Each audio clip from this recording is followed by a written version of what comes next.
Hi, and welcome to my spooky season bucket list video. So I have 22 activities for you. Some of them are more classic and some of them are probably ones that you wouldn't have thought of yourself. So number one is have a Halloween movie night. This is something you can do definitely more than once during spooky season. Like get a bunch of Halloween candy, get some popcorn, invite your friends over, or you can even do it by yourself and just watch a scary movie. I really like watching Simpsons Treehouse of Horrors. That's been my favorite to watch lately. But if you don't have a streaming platform like Netflix or Disney Plus, you can stream a lot of free like scary shows on YouTube. Like they have some horror movies on here, and they also have like Are You Afraid of the Dark and Tales from the Crypt. They also have The Twilight Zone, which is another one of my favorites. Number two is to make a witch's spell rack. So kind of like a spice rack, like get one of those wooden spice racks and little jars. Make some little labels for the jars and just write like random things on them, like spider legs, toadwarts. You can even fill one up that's just with like plain water and put a label on it that says anger tears or boys tears or something. I always thought it would be so much fun to make one of those. So number three is go to a haunted corn maze. You might not have a haunted corn maze close by to where you live. You might have to drive a bit to go to one, but even if you do, it would make such a fun like mini road trip to do with your friends. And if you really don't have any haunted corn mazes close to you, then you probably have like a haunted house or like a haunted hayride sort of thing. These are so much fun to go to. Just look up on social media to find if there's anything close to you. And also check like bulletin boards at like coffee shops and like grocery stores and stuff, because a lot of the time there will be events, like event posters. Number four is have a bonfire with your friends or family and tell scary stories. So everybody can like take a turn telling a spooky story.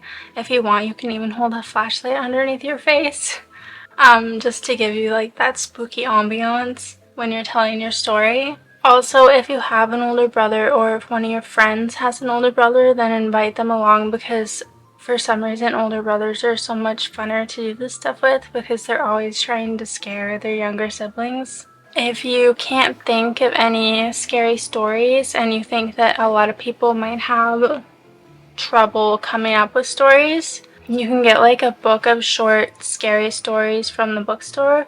This is one of my favorite ones. It's kind of like a collection of folklore and it has really creepy pictures in it. You can find these at Indigo and also on Amazon. So yeah, just have a fun little bonfire, tell scary stories. You can bring marshmallows and wieners and bring stuff for s'mores. Like, I feel like people should do this more often. I feel like it was more common in the 90s for people to do stuff like this, but like nobody really does this kind of stuff anymore. Number five is write a spooky story. You can write a spooky story and then take it to the bonfire to tell to everyone.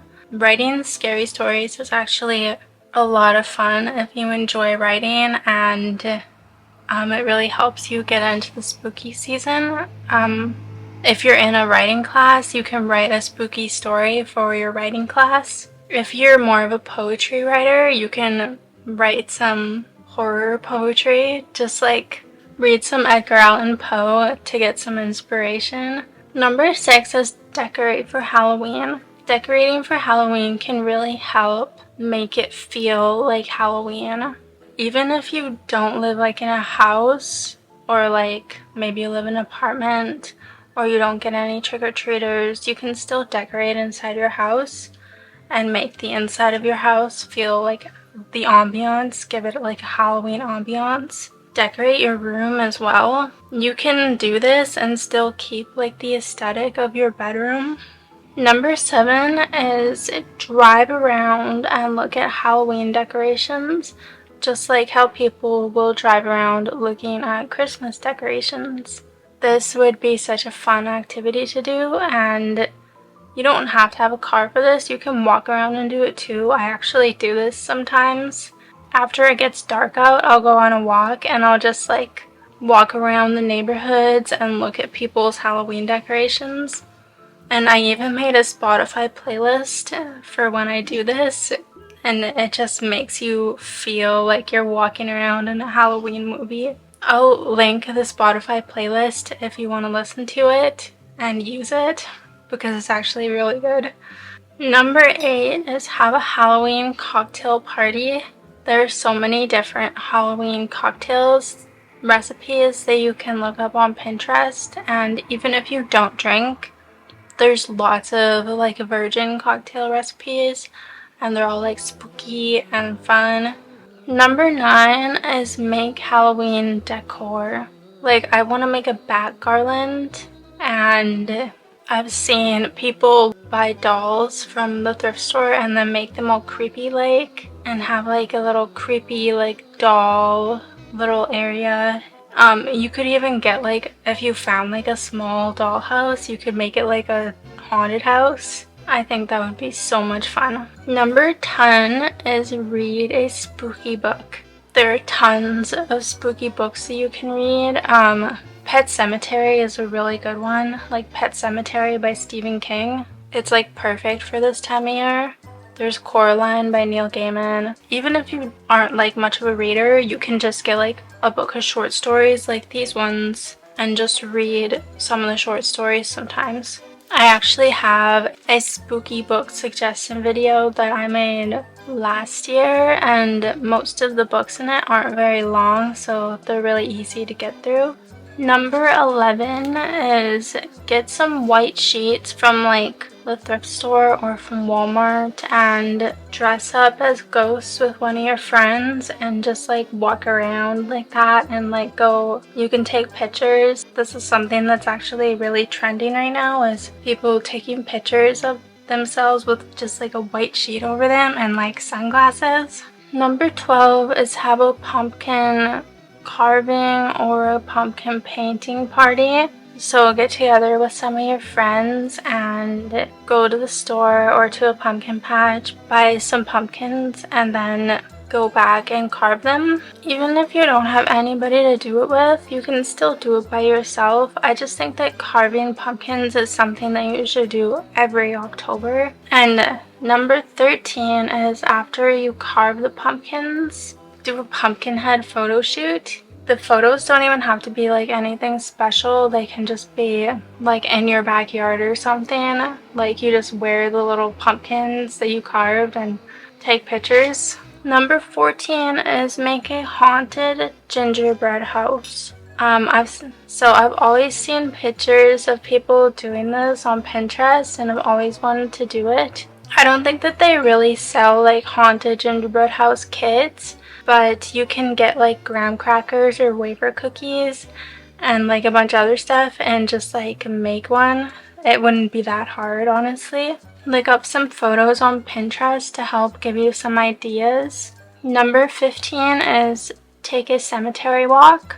If you have like a really old cemetery where like in your town where you live, and then go on a little autumn walk through it, and you could even like bring your phone or bring a camera and take pictures. You can bring a book and sit there and read for a bit, because cemeteries are actually really peaceful places to just read. You can even bring some flowers and put some flowers on the graves.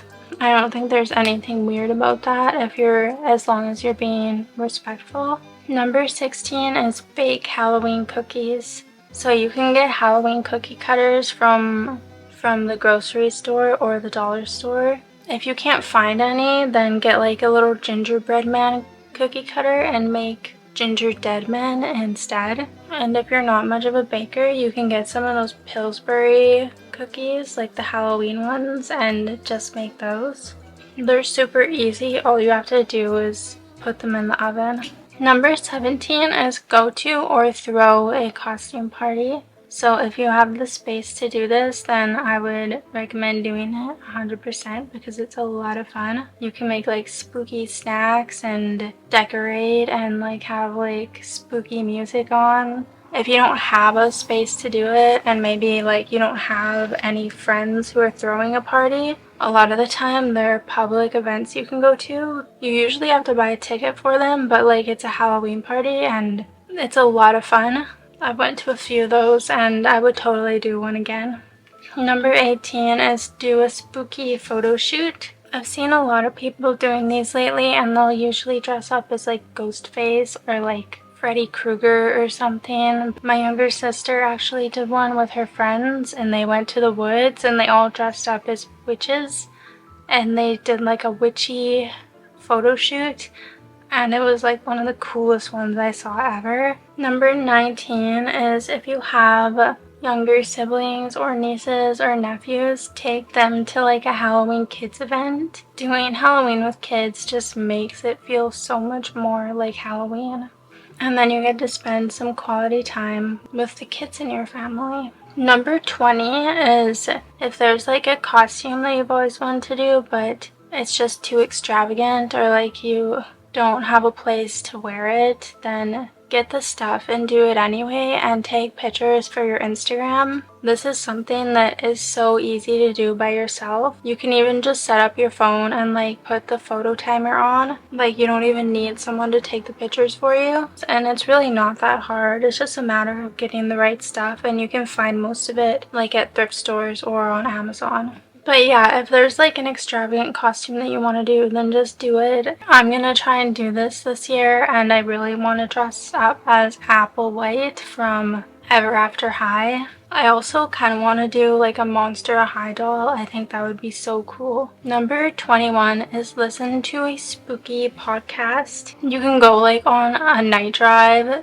or like a rainy day drive and put on like a spooky podcast, and I don't know, you might scare yourself by doing this, but if you like scaring yourself, then that's a win. Number 22 is at the end of spooky season, with all of the pictures that you've collected, like make sure that you're taking pictures of all the spooky stuff you do. Take all those pictures, print them off, and make your own like spooky season mood board or a spooky season like photo album, and like take it out every October. Then you'll have your own spooky season mood board of things that you've actually created. And another thing you can do is you can take like aesthetic spooky pictures and add them to the mood board or the album, and you can edit them like just in your Photos app, make them look like creepier. Like just get yourself a film camera, or if you've only taken pictures on your phone,